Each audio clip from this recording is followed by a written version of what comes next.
Hi, I'm Sarah Smith and I'm a horticulturalist here at Rogers Gardens, and today I'm going to be talking about growing strawberries. Growing strawberries at home is really easy to do. Buying strawberries in the grocery store is great, but a lot of times, unless you're going organic, strawberries are known to be one of the 12 dirty dozen.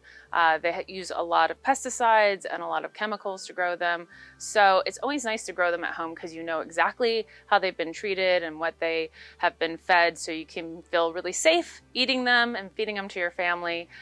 Plus, nothing tastes like a homegrown strawberry. A lot of times strawberries in the field are picked before they're ripe, and then they ripen during the process of being packaged and in the grocery store and even in your home. So when you grow them at home and you pick them and you eat them right away and they're completely ripe, there's just nothing like it. It's super great. There's really 3 different types of strawberries too. It's really important to kind of know how they function and know what type you have, so you know when to feed them and when to harvest them and what to expect from your strawberry. The ones you typically see that are really big are the June-bearing strawberries. They only produce one big monster crop. So you'll get a ton of strawberries and that's it. So you don't have to worry that if you're not continuously getting strawberries, there's something wrong. It's because of the variety. But that's the kind that's going to give you a really nice big strawberry, so similar to what you see in the grocery store. They don't always produce in June, it's just around June. So it depends on the type you have, if it's a June-bearing strawberry, if you're gonna get it before that or after that. But it's really great to get those big strawberries. Then there's ever-bearing strawberries. That's a little deceptive because they don't produce year-round.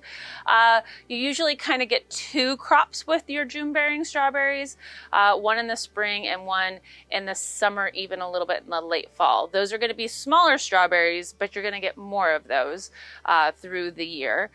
Then there's the day neutral strawberries. So those ones are determined on the temperature of when they set their fruit. Again, you're gonna get smaller strawberries with them, but you're gonna get more of a prolonged season, so you'll get a couple at a time.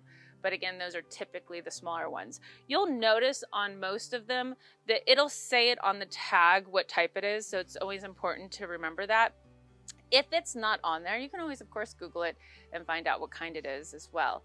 The other thing that's really interesting with strawberries, and this is a prime example, is they produce these runners. So you'll actually get a brand new plant. You can see this one has some root on it.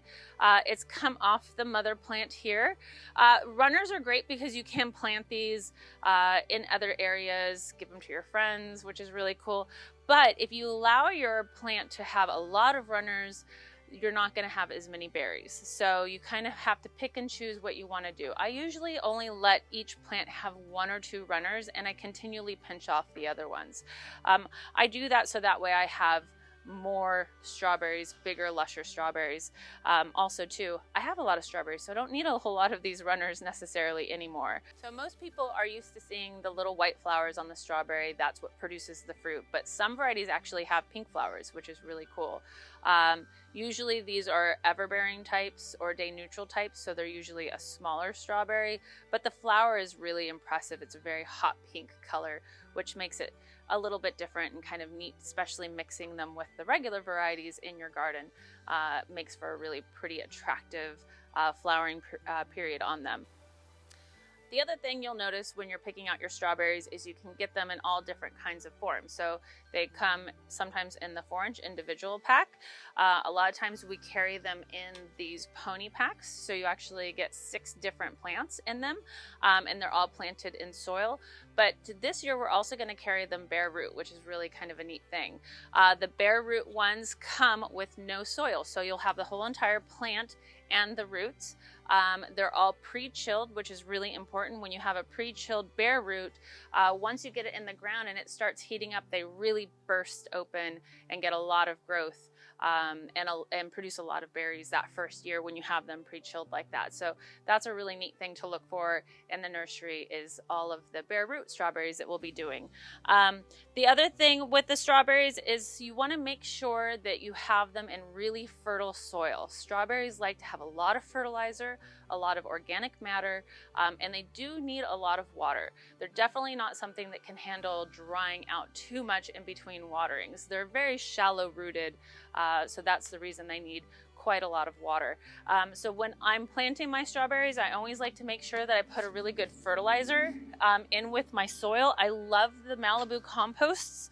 They have a lot of organic material, so whether you're putting it in the ground, which we have the compost, or the potting soil, if you're doing it in a pot, is really great. And then make sure you're keeping them well fertilized. The other thing that I really find my strawberries respond to is the Malibu compost tea. So once I plant it, I fertilize it, I use the compost tea where I soak it in water, and I use that water to water my strawberries.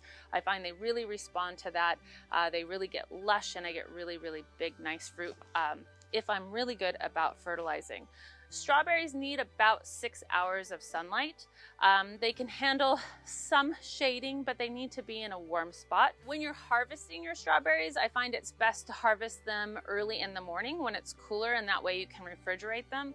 I find if I harvest them while they're really hot and I try to put them in the refrigerator, they actually go bad a little faster that way. So if I'm not going to eat them right away, which honestly, most strawberries don't even make it into my house. I probably eat them all outside while I'm gardening.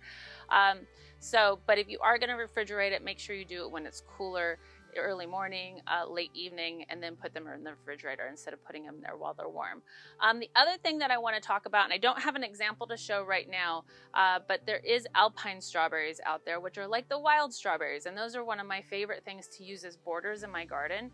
They work a little differently, so instead of getting a runner like this and having the really big green leaves, they have smaller leaves to them, and they produce a much smaller berry that looks like a wild strawberry that you would find out on a hike, and they taste really amazing, and they don't produce the runner, so I like to use them as borders around all my vegetable gardens. So then that way, while I'm out there gardening, I'm picking those little strawberries and eating them as well. So that's a really fun thing to look for. We usually get those in the early springtime.